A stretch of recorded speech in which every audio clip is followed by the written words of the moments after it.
Irving me lo matan en mi cara, en mi casa, en mis pies. Recuerdo clarito, domingo, 10 de la mañana, ya Irving estaba muerto. Las OLP, las operaciones de limpieza, las operaciones de liberación y protección. Toda esta gente que está cometiendo crímenes, asesinatos contra nuestro pueblo, tiene que pagar su cárcel, severa cárcel, como estamos organizándolo. Activaremos en los próximos días una jornada nacional, pudiéramos decir una mega jornada de OLP que vayan al fondo del combate contra las bandas criminales paramilitarizadas en todos los estados, en todo el territorio nacional.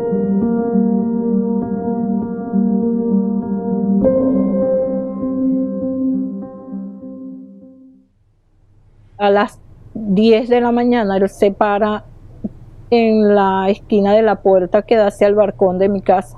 Cuando no pasaron ni 5 minutos escuché un disparo y él con las manos en la cabeza.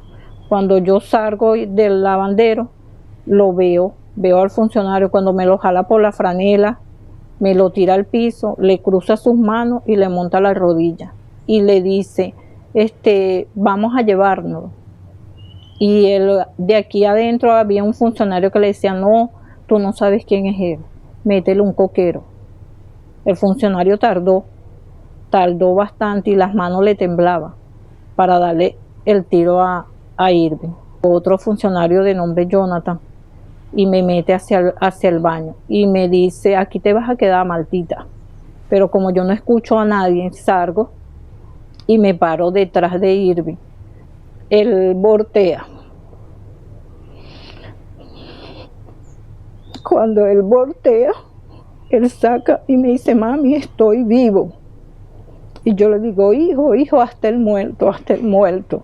Él lo que hizo fue sacar su mano, lanzarme un beso y dejó caer su cuerpo. Cuando yo me percato que viene gente otra vez, me vuelvo a encerrar yo misma en el baño. Y hubo un funcionario que este maldito está vivo, este maldito está vivo. Cuando desde aquí le dicen, dale el otro, métele el otro antes que llegue experticia. Y escucho cuando suena el tercer disparo. Ahí sí dije, me lo mataron.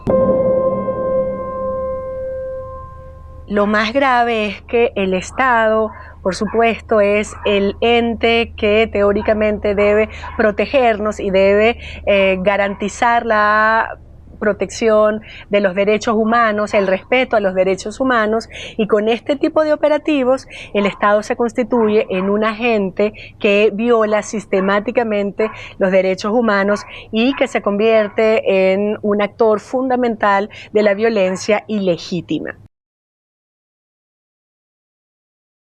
Algunas de estas muertes son ocasionadas por policías en irrupciones en barrios donde entran a las viviendas, sacan a hombres jóvenes incluso durmiendo para ocasionar y perpetrar entonces la matanza. Cuando ellos los radean, no aparece Irving, sino el nombre de otra persona. Este no es. Yo le digo, bueno, y tú estás matando y no sabes a quién mata. Esa es la copia de la cédula de él. Corroboraron que era el nombre de Irving Enrique Bebomón Mejía, de 22 años. El hijo de Zenaida va preso, ellos son maltratados en la cárcel, porque además era un centro de detención, no era propiamente un centro penitenciario, y ellos organizan una fuga. Bueno, en esa fuga ellos asesinan funcionarios. Esa es parte de estas paradojas tan complejas. Luego de que ellos hacen eso, se convierte en un target preciado para la fuerza pública. De allí empieza el acoso a Zenaida. Zenaida es torturada en el 6CPC para que ella pueda dar información sobre el paradero de su hijo. Ya yo no lo voy a ver más. Yo lo veo por foto y todos los días le pido a Dios que me lo revele en un sueño. A veces, si yo tengo oportunidades, no sé, será de pedirle perdón. Ella, por toda esta mirada que logra conglomerar sobre sí la madre culpable. Eso le decían los funcionarios: tú eres una cría malandros. Pero cuando hacemos ese movimiento de mirar a la madre, estamos quitando la mirada sobre el verdadero responsable, que es el Estado. Un joven no opta por una trayectoria de vida violenta si no es por la ausencia de oportunidades que tiene en su vida, por la ausencia de espacios que le generen reconocimiento. Es importante decir que su hijo mayor tenía una trayectoria de vida violenta, delincuencial, y su hijo menor no. Los casos de Zenaida pues tienen varias particularidades, sin duda se enmarcan en lo que nosotros denominamos ejecuciones extrajudiciales, porque consideramos que hubo, digamos, un abuso de autoridad, ¿no? Un abuso en el uso de la fuerza. En el caso de Irving, que es el primer caso, era un muchacho que presuntamente estaba siendo buscado entendemos que por la comisión de algunos delitos, según lo que alegan los funcionarios policiales. Sin embargo, el procedimiento no fue el adecuado. Sí, efectivamente había una investigación en su contra, debía haberse librado una orden de aprehensión y esta persona debió ser detenida y presentada ante un tribunal en el supuesto de que haya cometido algún delito. Sin embargo, bueno, eso no fue así. De hecho, según la versión de la señora Zenaida, él fue ejecutado frente a su madre en su casa, ¿no? En el caso de Ingerberg, pues él también se encontraba con su madre y, digamos, se separó por unos minutos y se da la ejecución. El caso de Ingerberg, ese miércoles 19 de julio, yo bajo hacia la entrada de los Cardones y yo lo veo. Cuando escucho que pasan motos y motos y motos. Cuando salgo, ya lo de Irving, ya a mí me había dejado traumada. Yo no puedo ver policía porque empiezo a temblar. Con lo de Ingerberg, que escucho ese poco de policía, yo empecé a temblar. Yo busqué a Ingerberg por todo el cerro y todo el cerro estaba tomado. Hacia donde decían que a él lo tenían y todavía estaba con vida, no dejaban pasar a nadie. Más yo no sabía que él estaba ahí, porque si yo fuese sabido y Ingerberg tenía una medida de protección por un tribunal, a raíz de la muerte de su hermano, ya los funcionarios ya tenían acoso contra él, por ser hermano de Irving, hasta que opté por preguntarle a un funcionario y el funcionario me dijo: señora, los detenidos que estaban aquí se lo llevaron hacia coche. Yo bajo hacia la puerta principal del hospital, pregunto por un herido. Dice: señor, aquí no llegaron heridos, aquí los que llegaron fueron muertos. Las declaraciones ya en el año 2000, el señor Belisario Landis, cuando decía que él lamentaba que 2000 jóvenes potenciales delincuentes murieron a manos de la policía. Entonces, bueno, ¿qué significa potenciales delincuentes? Es que no son ni siquiera delincuentes, ¿no? Es decir, todos somos potenciales delincuentes. Entonces, es muy grave que una persona en esta posición de autoridad justifique, si se quiere, la mente, ni siquiera está llamando para realizar investigaciones, ni siquiera está condenando, sino está lamentando que los jóvenes estén siendo asesinados de esta manera. Aunque esto me trae muchos recuerdos. Mis hijos dormían aquí los dos y ya sus dos camas están totalmente vacías. Yo no sé si voy a tener que ir a psicólogo. Me siento muy desesperada. De repente estoy acostada, me paro, me voy para donde Mireya, que es el comedor. Ahí hablo un rato, no me siento, no sé, quiero irme para mi casa. Estoy aquí, me quiero ir para otro lado. Tengo sueño y no concilio el sueño. También hay una sintomatología que puede entenderse como estrés postraumático, en donde las personas constantemente están reeditando la vivencia. Pueden tener ataques de pánico, ataques de ansiedad generalizada, ideas intrusivas, como que están haciendo cualquier quehacer, cocinando o lavando, y las imágenes de los oficiales de seguridad, de las armas, irrumpen y, bueno, generan muchísimo malestar. Ahora, una vez que ocurren y mientras vivimos en un régimen que posibilita y que como política de Estado y de control permiten y se le da luz verde a este tipo de procedimientos, la atención psicológica, emocional, el acompañamiento a las víctimas, que debería ser una de las obligaciones del Estado, que es un derecho humano de las víctimas, que no se está reconociendo, pues debe ser uno de los aspectos fundamentales por los que deberíamos velar. He recibido las colaboraciones de las instituciones, la ONG, que es COFAVI, y Orfavide, y Caracas Me Convive.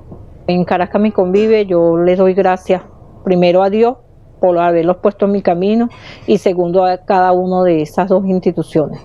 A pesar de ya Irving va para 3 años y Inger va para 2, no me han abandonado. Así sea con una llamada de teléfono, ellos están conmigo.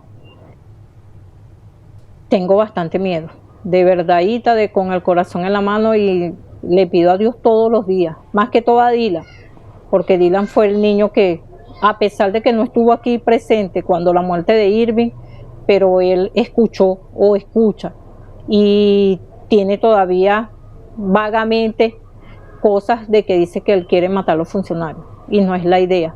O sea, yo no quiero que más se repita este capítulo o estos capítulos que yo viví en mi familia, y mucho menos con mis nietos. Un día me dice: abuela, quédate tranquila, yo voy a matar uno a uno esos policías que me mataron a mi tío Irving. De hecho, ahorita anda y carga dentro de su short, tapado con la franelilla, una aguja que dice que la va a utilizar para los funcionarios, ¿sabe? Para los policías. Esa venganza está inculcada socialmente. ¿Cuánto tendrá que resolver este niño y los miles de niños que tenemos huérfanos para no caer en esa venganza? Yo creo que eso, digamos, desde la atención individual va a ser imposible de contener. Su mamá, yo le dije: no, tienes que quitarle eso, ¿sabe? Porque no es bueno para él. Y mucha gente se ha dado cuenta de que él tiene ese rencor, ese resentimiento, al igual que yo, por los funcionarios que le quitaron la vida a sus tíos. Puede convertirse en alguien justamente agresivo, en alguien que trata de hacer justicia por su propia mano, o alguien tremendamente con temor, con miedo a la autoridad, a la policía, a cualquier funcionario, de que le pueda ocurrir algo similar a lo que ya le pasó con su familiar. Uno de los impactos que también considero más importantes, que es la lógica de la venganza. Muchas de estas mujeres buscan justicia, pero más allá de la justicia hay un profundo deseo de venganza. Yo esos funcionarios no los quiero muertos, porque yo digo que muertos no me van a pagar el daño que me hicieron. Le pido a Dios que el día que se me llegue el juicio, porque ellos van a ir a un juicio, y yo los tenga de frente, yo voy a pedir que me encadenen, ¿no?, para no brincarle encima. El caso de Ingerber y el caso de Irving, que son los hijos de la señora Zenaida, se enmarcan en, digamos, diversos patrones de impunidad que desde COFAVIC hemos podido verificar, ¿no? Estos casos se enmarcan bajo la versión oficial, bajo la versión policial de un presunto enfrentamiento, aun cuando los familiares desmienten estas versiones porque muchos de los casos estaban presentes o sus familiares estaban dentro de sus casas, se encontraban desarmados. Es decir, no es posible que se diera tal situación. Otro de los aspectos que para nosotros es preocupante, que se da en el caso de la señora Zenaida y también en otros casos, lo que nos revela que existe un patrón, es el tema del estado de las investigaciones. Luego de ya más de un año de estos hechos, no hay, digamos, una conclusión de las investigaciones.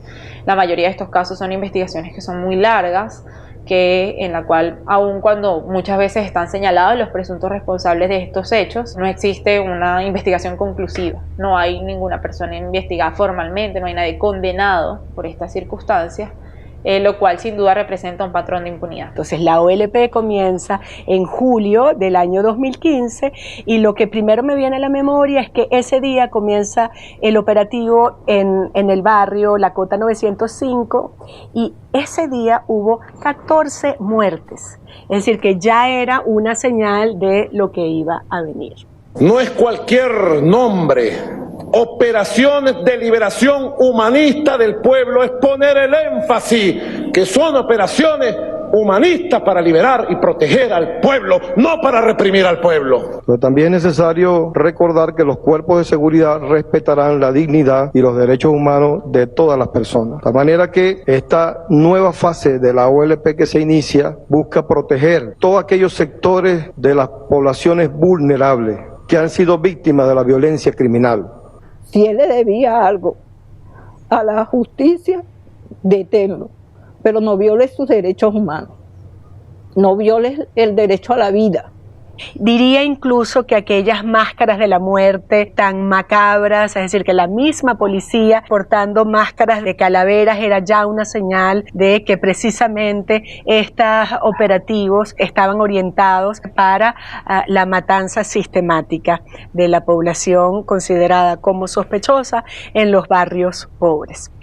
Hay investigaciones como las de Monitor de Víctimas, por ejemplo, o las mismas denuncias de la fiscal Luisa Ortega en el año 2016, que revelan que de las 21.700 muertes de ese año, al menos 4.600 fueron responsabilidad de las fuerzas del orden. Como se conocen de las políticas de mano dura en el continente y más específicamente en Centroamérica, también en el continente se han denunciado con mucha fuerza desde los organismos de derechos humanos, ONGs, los efectos perversos de estos operativos, porque no logran, por supuesto, disminuir los índices de criminalidad y menos los homicidios, por el contrario, contribuyen a la escalada de la violencia, a que los delincuentes se organicen, se armen con armamento más potente y se preparen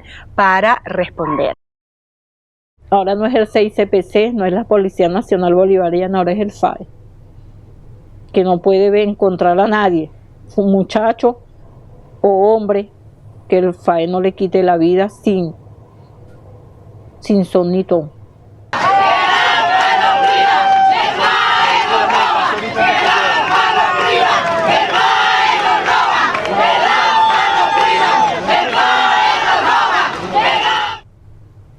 La Constitución venezolana contempla que todos somos inocentes, ¿no? La presunción de inocencia es un principio del proceso penal. Entonces, frente a un hecho donde una persona es asesinada, frente a funcionarios policiales, le llamamos una ejecución extrajudicial para distinguirlo de un homicidio por el tema de que hay una responsabilidad del Estado, ¿no?, allí involucrada. Debe haber una orden de aprehensión, una orden que debe ser emitida por un tribunal y, digamos, ese es el procedimiento regular. Los casos de ejecuciones extrajudiciales son casos que están fuera del marco de la ley, ¿okay? No están permitidos en ninguna circunstancia porque hablan de un abuso policial.